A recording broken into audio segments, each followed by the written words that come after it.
Eh bien, bonjour à tous et bienvenue dans ce Swiss Bliss matinée de Morning Bull Live. Nous sommes le 5 août 2023 et après quelques jours d'absence, quelques péripéties dont je vous passerai les détails pour traverser l'Europe, pour arriver sans bagage et pour se retrouver sans connexion. Bref, deux, trois aventures un peu cocasses. Finalement, je suis quand même là pour vous faire un petit point de situation sur ce qui se passe aujourd'hui dans les marchés financiers, spécifiquement en Suisse. On va parler un peu de la Suisse, mais aussi un peu de l'étranger. Enfin, faire un point pour attaquer une nouvelle semaine normale à partir de lundi matin. Alors, on va appeler ça Swiss Bliss, on appellera ça un Morning Bull Weekly, peu importe comme vous voulez. On va juste faire le tour de la situation, regarder un peu où on en est et voir ce qu'il y a à dire de tout ça et observer quelques graphiques.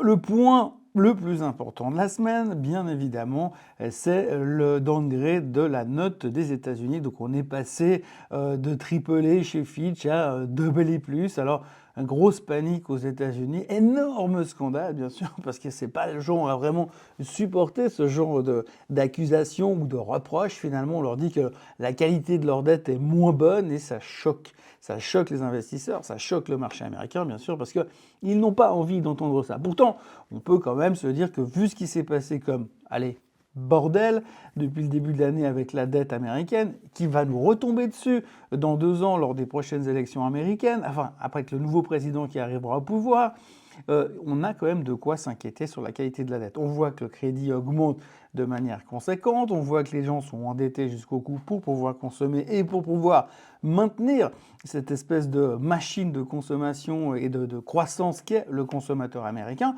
Et à côté de tout ça, eh bien, tout d'un coup, on est choqué parce qu'un organisme de rating viendrait downgrader la dette. Alors, c'est un scandale qui a un tout petit peu choqué le marché en ce début de semaine, en ce début de mois d'août. On va dire que c'est pas une grosse surprise, on va dire que c'est pas non plus choquant, et puis on va dire qu'on est tous conscients du fait que de dire que la dette américaine était solide, ça reste du pipeau principalement. Bref, c'est une prise de conscience qui n'a pas forcément fait plaisir au marché et qui a déclenché un petit peu cette prise de profit. Alors, il faut bien être honnête, hein, quand on voit ce qu'on reproche aujourd'hui aux États-Unis en termes de dette, c'est pas une surprise. Personne n'est choqué, personne se dit ouh, il y a un truc nouveau qui est sorti.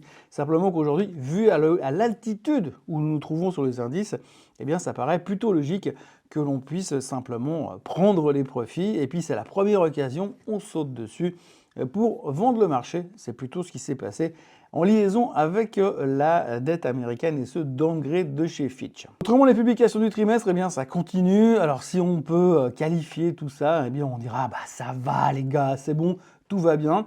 Je dois vous dire que ma plus grosse crainte depuis des mois, vous le savez, c'était de voir qu'on se retrouve finalement face à une situation où on avait des attentes qui étaient extrêmement élevées et que le marché n'arrivait pas à les matcher. Bah non, finalement, ça va plutôt pas mal. On l'a encore vu cette semaine avec un exemple assez frappant qui est Amazon qui a juste pulvérisé les attentes, surtout au niveau du cloud. Donc tout le monde a trouvé ça absolument fantastique. Alors Amazon qui était juste la daube de service depuis quelques semaines, tout le monde revient dessus. Le titre prenait 9% vendredi pour fêter ça. C'est un peu comme Facebook, hein. On a détesté Facebook, enfin Meta, pardon, excusez-moi, Meta plateforme pendant des mois. Puis tout d'un coup, depuis le mois de novembre, bah, Meta est reparti comme en 40. Depuis quelques temps, Amazon fait pareil. Là, on confirmait, on strikait le deal et le titre explosait en fin de semaine. Apple a sorti des très bons chiffres aussi en dessus des attentes, il n'y a rien à dire. Mais alors là, attention, Apple, on avait un autre petit problème, c'est que en fait, les gens, ils ont peur que peut-être, éventuellement, tout ça au conditionnel, mais c'est même pas sûr, et bien le prochain trimestre, ça soit pas facile. Alors le problème, c'est qu'effectivement, ça pourrait ne pas être facile, mais on n'en sait foutrement rien. Toujours est-il que les gens là aussi ont pris des profits, le titre est au plus haut de tous les temps, blablabla, on connaît l'histoire. Donc bon chiffre d'Apple, c'est ce qu'il faut retenir, mais mauvaise interprétation de la part du public qui se méfie de ce qui pourrait éventuellement peut-être se passer. Résultat, eh ben, les chiffres sont bons. Voilà, c'est ce qu'il faut retenir globalement, c'est que les chiffres de ce trimestre sont bons. Aujourd'hui, on arrive sur la fin de saison. Bien sûr, il y aura encore pas mal de publications d'ici la fin du mois d'août, hein, puisque je crois que même Nvidia publiera pour clôturer plutôt ce feu d'artifice. Nvidia doit venir publier en toute fin de mois d'août, donc du coup, on a encore de quoi en parler. Mais globalement, les plus grands noms sont sortis. Ceux qui pouvaient éventuellement peut-être nous coûter quelque chose sont sortis. Donc on va dire que pour l'instant, on va attendre paisiblement la suite des événements, mais il ne devrait pas y avoir de grosses surprises. C'est pas un chiffre trimestriel dont il faut parler, mais on peut quand même en parler un tout petit peu, c'est Tupperware.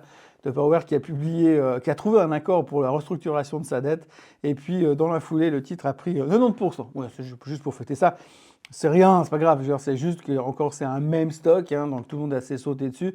La boîte est toujours au bord de la faillite, vous connaissez le principe de Tupperware, ça intéresse plus personne aujourd'hui, mais ils ont quand même trouvé une solution pour restructurer leur dette.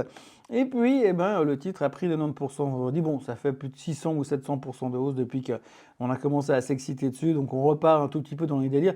Ce qui est rassurant, hein, parce que finalement, on voit que tout ce qu'on a appris il y a 2 ans dans la phase des mêmes stocks, eh bien, on a tout oublié, comme d'habitude. Et puis alors, on a les chiffres économiques. Alors les chiffres économiques, ça reste aussi quelque chose de très important, puisque vous le savez, depuis la semaine dernière, la semaine d'avant, en fait, où toutes les banques centrales sont venues nous dire « Oui, alors on va faire ci, on va faire ça », ben nous, les experts en finance, eh bien, on s'attache au fait de se dire « Ok, alors maintenant, qu'est-ce qui va se passer en fonction des chiffres économiques et comment est-ce que les banques centrales, la Fed, la BCE, la BOJ, la Banque d'Angleterre, la BNS, etc., vont-ils réagir en fonction de ces prochains chiffres macro ?» Alors, on a eu les quelques chiffres macro qui sont sortis aux États-Unis ces derniers temps, surtout cette semaine, et on a eu un gros chiffre important, et c'était absolument, j'ai envie de dire, hilarant de regarder les commentaires derrière. Alors on a eu un chiffre, donc les non-farm payrolls, hein, vous connaissez, les chiffres de l'emploi qui sont sortis vendredi dernier. On attendait grosso modo 184 000 pour les plus pessimistes et 200 000 pour les plus optimistes, création d'emplois pour le mois de juillet. C'est sorti à 187 000, donc on va dire au milieu du range. On constate quoi? Eh bien, on constate que globalement, le marché de l'emploi ralentit, ça engage un tout petit peu moins que prévu. Alors ça, c'est une bonne nouvelle, parce que finalement, on savait que la Fed espère que ce genre de choses se produisent, et étant pour preuve le fait que leur système fonctionne. Donc, on est content, ça voudrait dire que potentiellement, la Fed pourrait envisager de ne plus monter les taux lors de la prochaine réunion du FOMC meeting, le 20 septembre prochain. Sauf que, au milieu des chiffres des non-farm payrolls, on apprend quoi? Que le taux de chômage diminue et qu'en même temps, le niveau des salaires augmente. Donc ils engagent moins, mais les gens qui sont engagés, ils les payent plus. Et donc si vous payez plus les gens, eh bien forcément, ça fait monter l'inflation. Et donc du coup, alors on se dit, oui, mais alors si ça fait monter l'inflation, peut-être que lors du prochain FOMC meeting du 20 septembre, la Fed pourrait penser différemment et ne pas renoncer à monter les taux, mais vouloir encore monter les taux justement pour freiner cette éventuelle inflation qui pourrait être créée par ces augmentations de salaire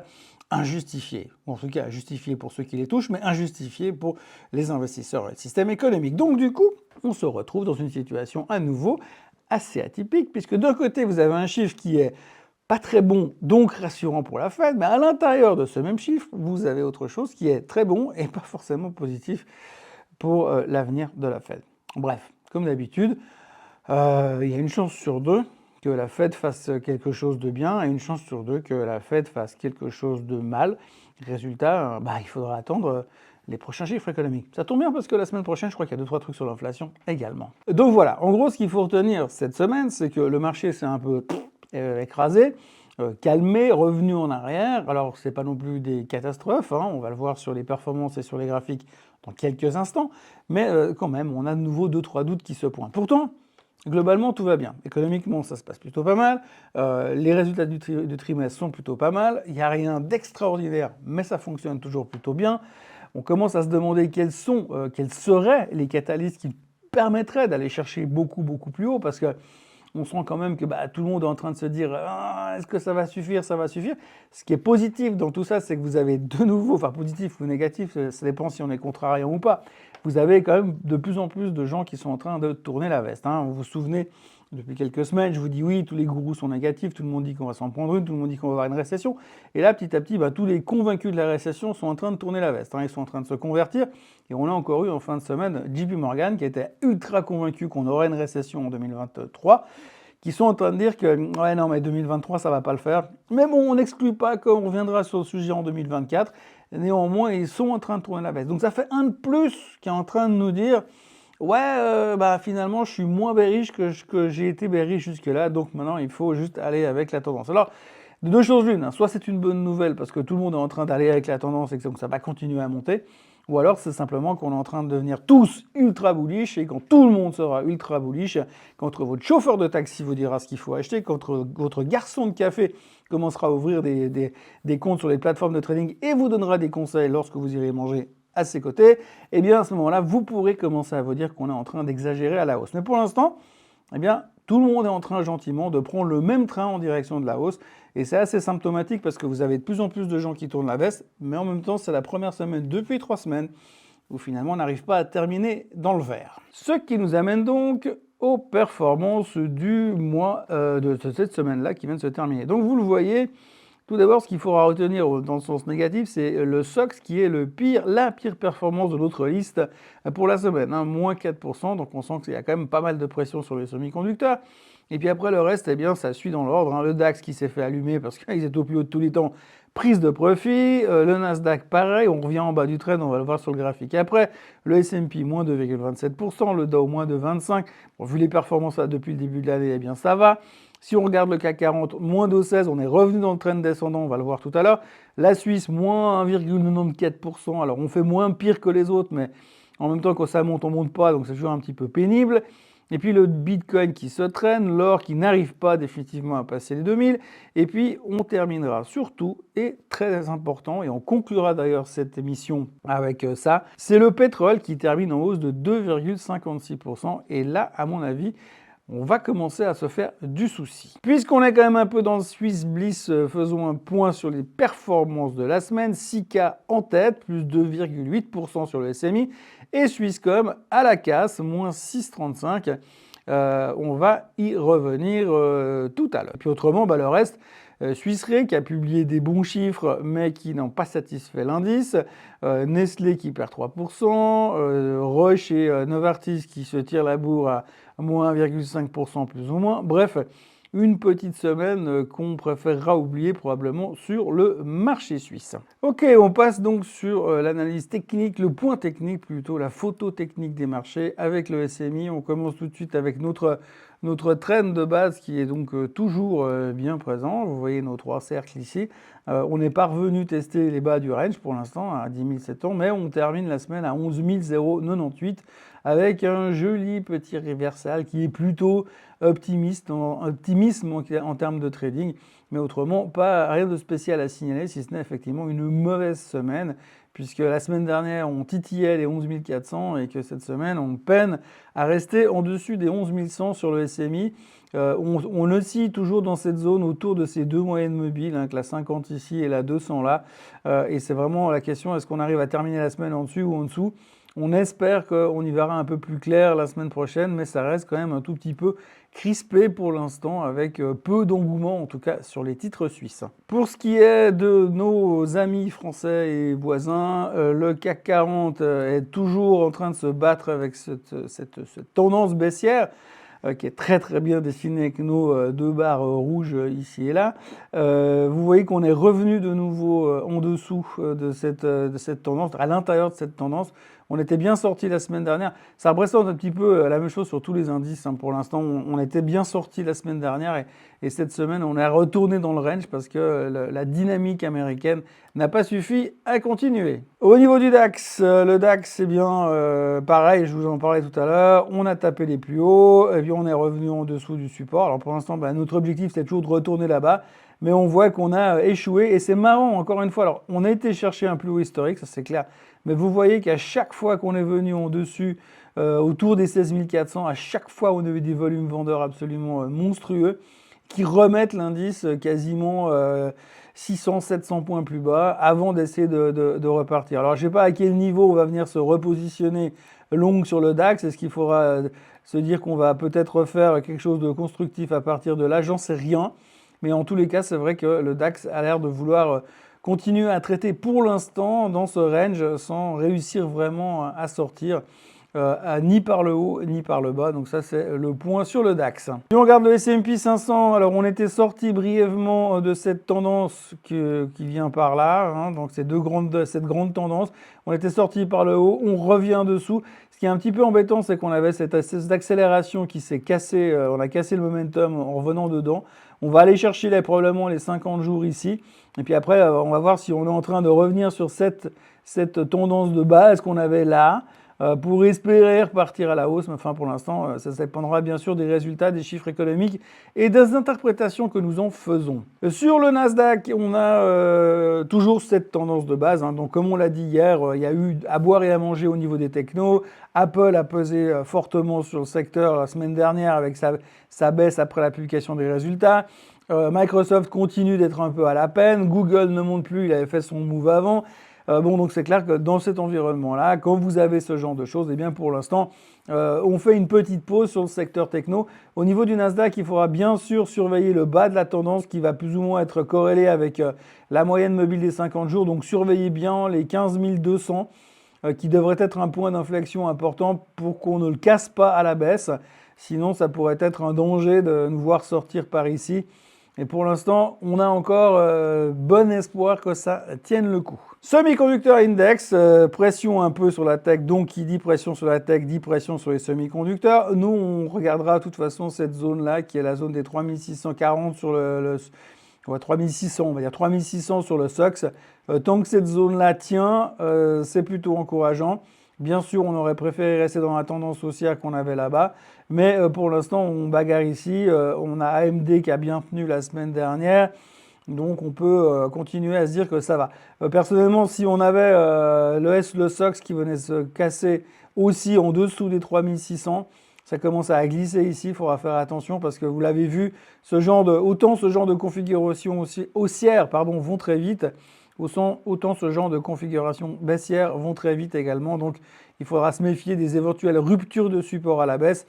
Mais pour ça, il faudra un catalyste un peu plus violent sur les indices. Petit point extrêmement rapide sur l'état de l'économie suisse. Il y a quelques chiffres qui sont sortis la semaine dernière. Alors, on a eu quand même l'Office fédéral de la statistique qui nous a dit que grosso modo, les bénéfices, les revenus du secteur tertiaire s'étaient un petit peu dégradés, que finalement, l'économie, elle va bien, mais elle a de la peine, et puis que grosso modo, eh bien, on voit que la confiance du consommateur, l'humeur du consommateur suisse s'est un petit peu améliorée, bien qu'elle reste en dessous de la moyenne habituelle. Alors, l'effet de base principal, c'est on nous dit oui, l'inflation fait souffrir le consommateur en Suisse. Alors on peut discuter, parce que nous, avec nos 1,9% d'inflation en Suisse, on peut quand même se dire, est-ce que réellement on a le droit de la ramener par rapport à d'autres pays qui sont à 8, 9 ou 10% d'inflation? Mais bon, voilà, pour l'instant, c'est quand même le thème de base. Il est vrai que néanmoins, ça pose quand même de toute façon des problèmes, ne serait-ce que sur la thématique pétrolière. Et d'ailleurs, on y reviendra tout à l'heure. Dans les vedettes de la semaine, eh bien, on notera, pas forcément dans le bon sens, mais on notera quand même la sous-performance de Richemont, la sous-performance de Swatch, et puis dans un sens plus large, la sous-performance du secteur du luxe en général, puisque en ce moment, eh bien, les gens sont très, pas négatifs, mais on voit quand même que cet éventuel léger ralentissement que l'on constate aux États-Unis pourrait quand même poser un petit peu problème au secteur du luxe. Parce que même du coup, il semblerait que certains très riches hésitent à acheter un sac Hermès par semaine. Donc forcément, ça risque de mettre un peu la pression sur les résultats. En gros, cette semaine, on a quand même constaté que Richemont et Swatch continuent de souffrir pas mal de cette thématique négative. C'est assez bien représenté par le graphique de Richemont qui, vous le voyez, est en train de revenir dangereusement sur la moyenne mobile des 200 jours.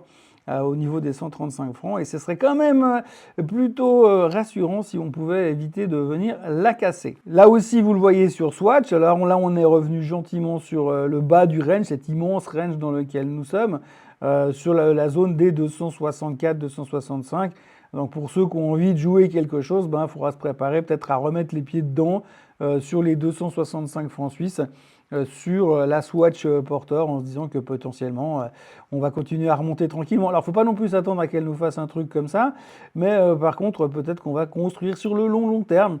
Ce sera pas forcément le truc le plus sexy, ce sera pas des performances à la Tupperware, mais ce sera quand même peut-être intéressant sur le moyen long terme parce que même s'il y a un ralentissement dans le luxe, c'est pas non plus la fin du monde. On notera aussi les chiffres de Sika qui sont sortis la semaine dernière. C'est des chiffres qui ont été présentés pour la première fois après l'intégration de cette division qu'ils ont rachetée à BASF il y a quelques temps. Donc forcément, c'est toujours très compliqué d'analyser ces chiffres. Mais l'un dans l'autre, après avoir décortiqué ça dans tous les sens, c'était considéré comme plutôt une bonne nouvelle. Résultat sur l'annonce, Sika est quand même bien monté en toute fin de semaine. Et quand vous voyez le graphique de Sika, eh bien forcément ça se passe de commentaires.